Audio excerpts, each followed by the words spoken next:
Hello दोस्तों, स्वागत है आपका हमारे चैनल में। आज हम पढ़ेंगे भारत की पंचवर्षीय योजनाएं यानी 5 ईयर प्लान 1951 से 2022 तक तथा योजना आयोग और नीति आयोग के बारे में पढ़ेंगे। उनसे संबंधित हम कुछ प्रश्नों को इसी वीडियो में हल करेंगे।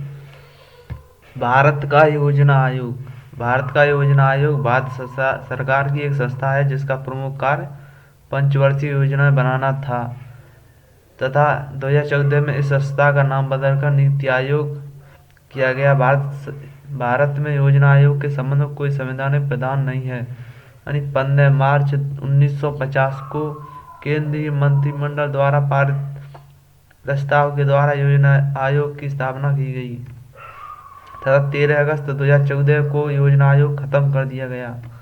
इसकी जगह नीति आयोग का गठन हुआ। भारत सरकार का एक थिंक टैंक है। अब दोस्तों हम नीति आयोग के बारे में देख लेते हैं। नीति आयोग राष्ट्रीय भारत सरकार द्वारा गठित एक नया संस्थान है जिसे योजना आयोग के स्थान पर बनाया गया है, जो 1 जनवरी 2015 को इस नए संस्थान संबंधित जानकारी देने वाले मंत्रिमंडल का प्रस्ताव जारी किया गया। नीति आयोग ग्राम स्तर पर विश्वसनीय योजना तैयार करने के लिए तंत्र विकसित करेगा और इसे उत्तरोत्तर उच्च स्तर तक पहुंचाएगा। आयोग राष्ट्रीय और अंतर्राष्ट्रीय विशेषज्ञों, प्रैक्टिशनर तथा अन्य हितधारकों सहयोग समुदाय के जरिए ज्ञान नवाचार उन्नति सहायक प्रणाली बनाएगा। और नीति आयोग के अध्यक्ष देखते हैं। नीति आयोग के अध्यक्ष नरेंद्र मोदी यानी प्रधानमंत्री होगा। उपाध्यक्ष हैं डॉक्टर राजीव कुमार जो अर्थशास्त्री हैं तथा मुख्य कार्य अधिकारी हैं अमिताभ कांत तथा पदेन सदस्य हैं राजनाथ सिंह, निर्मला सीतारमण, अमित शाह तथा नरेंद्र सिंह तोमर हैं।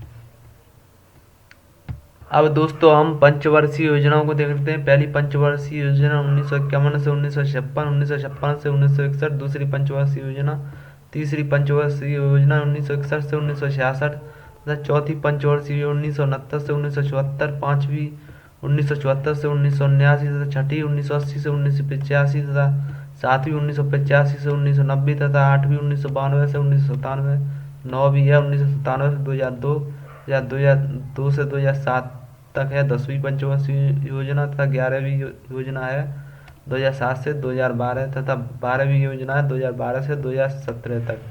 इसके बाद योजना आयोग खत्म कर दिया। उसके बाद नीति आयोग का गठन हो गया। अब दोस्तों हम मुख्य योजनाओं से महत्वपूर्ण तथ्यों को देख लेते हैं जो एग्जाम में ज़्यादातर पूछे जाते हैं। पहली पंचवर्षीय योजना जिसके प्रधानमंत्री जवाहरलाल नेहरू थे तथा यह योजना हैरोल्ड डोमर मॉडल पर आधारित थी तथा इसकी खर्चा 2068 अरब डॉलर था, 2068 अरब रुपए था तथा इसकी विकास दर थी 3.6% थी और विकास लक्ष्य रखा गया 3.6% तथा इसकी विकास दर थी 2.1%। इस योजना में बांका नागल बांध, हीराकुंड बांध सहित कई सिंचाई परियोजनाएं लागू की गईं तथा यह योजना हैरोल्ड डोमर मॉडल पर आधारित थी। दूसरी पंचवर्षीय योजना देख लेते हैं। 5 साल उद्योग पर ध्यान केंद्रित योजना है।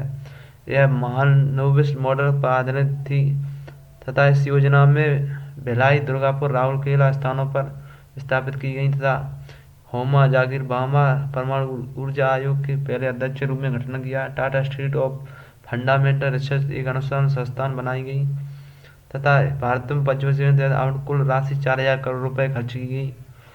इस योजना में लक्ष्य 4.5% और वास्तविक वृद्धि हुई 4.27%। अब दोस्तों हम तीसरी पंचवर्षीय योजना के बारे में बात करते हैं। इस योजना में कृषि और गेहूं के उत्पादन पर जोर दिया गया था। 1962 में भारत और चीन युद्ध का इस पर असर पड़ा था तथा यह योजना लक्ष्य विकास दर 0.6% प्राप्त करना था, लेकिन प्राप्त हुई 2.84%, यानी बहुत कम विकास दर प्राप्त हुई। इसका कारण था चीन और भारत युद्ध। चौथी पंचवर्षीय योजना जो कि इंदिरा गांधी प्रधानमंत्री थी तथा यह हरित क्रांति कृषि उन्नति थी तथा इसकी लक्ष्य विकास दर थी 5.6% और वास्तविक वृद्धि हुई 3.3%। यह योजना अशोक रुत व एस मोन्ने मॉडल पर आधारित थी। तीसरी पंचवर्षीय योजना सुकुमार चक्रवर्ती मॉडल पर आधारित थी। पांचवी योजना है जो कि न्याय अनुमोदन पर रखी गई थी। इसकी धनमोहराई देसाई थी सरकार थी। इसकी विकास दर 5.6%, वास्तविक विकास प्राप्ति हुई 4.8%। अब दोस्तों हम छठी पंचवर्षीय योजना के बारे में बात करते हैं, जिस योजना को आर्थिक उदारीकरण की शुरुआत के रूप में चिन्हित किया गया था। इस योजना में नाबार्ड बैंक की स्थापना की गई तथा इसकी लक्ष्य वृद्धि दर थी 5.2%, वास्तविक वृद्धि हुई 5.4%। सातवीं पंचवर्षीय योजना की लक्ष्य वृद्धि थी 5.0%, वास्तविक वृद्धि हुई 6.0%। अब दोस्तों हम आठवीं पंचवर्षीय योजना को देख लेते हैं, जिसमें प्रधानमंत्री पी.वी. नरसिम्हा राव थे तथा उस समय डॉक्टर मनमोहन सिंह भारत के मुक्त बाजार सुधारों के तिवारी राष्ट्रीय विकास लाया का शुभारंभ किया तथा इसी योजना में उदारीकरण, निजीकरण और वैश्वीकरण की शुरुआत की गई थी। इस योजना में आर्थिक संकट भारत पर आया था जो डॉक्टर मनमोहन सिंह ने दूर किया। 1 जनवरी 1995 इसे राव मनमोहन आर्थिक विकास मॉडल के रूप में कहा जाता है। इसकी लक्ष्य थी 5.6% तथा प्राप्ति हुई 6.6%। नौवीं योजना थी जिससे वृद्धि, इसका मुख्य लक्ष्य परमाणु ऊर्जा बढ़ती जनसंख्या वृद्धि की जांच करने के लिए महिला सशक्तिकरण तथा इसकी प्रतिशत वृद्धि दर थी 5.35, कम 6.5% लक्ष्य GDP विकास दर थी तथा 5.35 प्राप्त हुआ। दोस्तों अब 10वीं पंचवर्षीय योजना देख लेते हैं। इसमें साक्षरता पर जोर दिया गया जो 75% करने के लिए बढ़ाया था।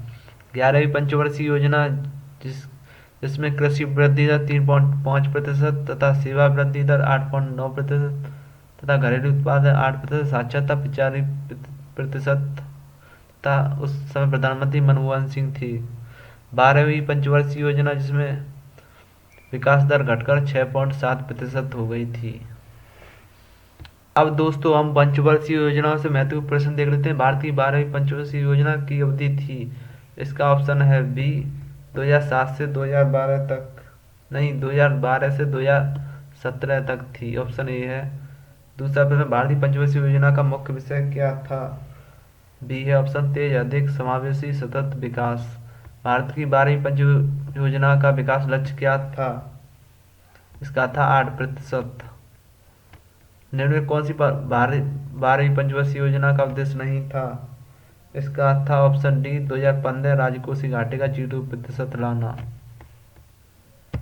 5वां प्रश्न, निम्नलिखित में कौन सा कथन पंचवर्षीय योजना के बारे में सही नहीं है? ऑप्शन सी है, भारत की पहली पंचवर्षीय योजना 1992 में शुरू नहीं की गई थी। योजना आयोग के अंतिम उपाध्यक्ष कौन थे?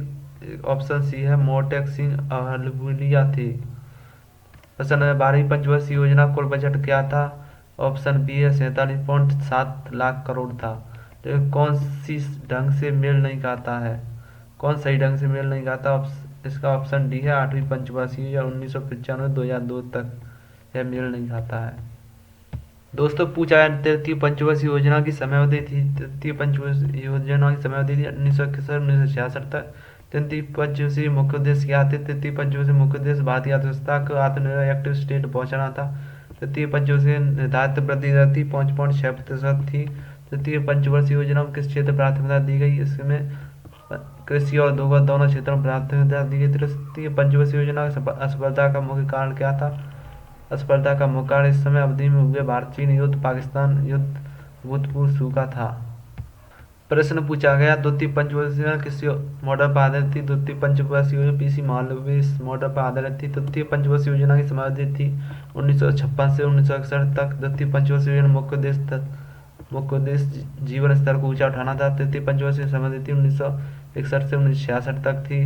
तृतीय पंचवर्षीय मुख्य उद्देश्य था एक्टिव स्टेट तक पहुंचाना था, भारतीय अर्थव्यवस्था एक्टिव स्टेट तक पहुंचाना था। तृतीय पंचवर्षीय योजना का निर्धारित वृद्धि दर थी 5.6%। प्रश्न है, तृतीय पंचवर्षीय किस क्षेत्र को प्राथमिकता दी गई थी? कृषि तथा उद्योग दोनों क्षेत्रों में प्राथमिकता दी गई थी। तृतीय पंचवर्षीय असफलता मुख्य कारण थे भारत चीन युद्ध था। चौथी पंचवर्षीय योजना कार्यावधि थी 1969 से 1974 के मध्य।